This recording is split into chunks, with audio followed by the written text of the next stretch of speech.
அடேங்கப்பா! நம்ம அனிதாவா இவள்? விருந்தினர் ஒவ்வொருவரையும் வாசல் வரை வந்து வழி அனுப்பி வைக்கிறாளே! நம்ப முடியாமல் பார்த்தான் நந்து. அனிதா நந்துவின் மனைவி.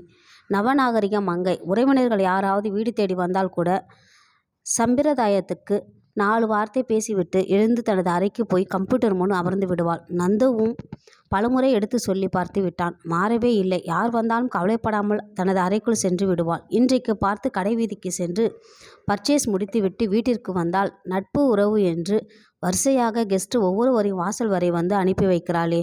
மாற்றம் புரியாத நந்து அனிதாவிடம் கேட்டே விட்டான். என்றும் இல்லாத திருநாளாக என்ன அனிதா இது? எல்லோரையும் வாசல் வரை கூடவே சென்று அனுப்பி வைக்கிறாயே! புத்தம்புது காஸ்ட்லி செருப்பு வாசலில் இருக்கு. வந்தவர்கள் யாராவது லவட்டிக்கிட்டு போயிடக்கூடாதே, அதான் ஒவ்வொருவரையும் அனுப்பி வச்சுட்டு செருப்பு இருக்கான்னு கன்ஃபார்ம் பண்ணுகிறேன் என்றாள் அனிதா.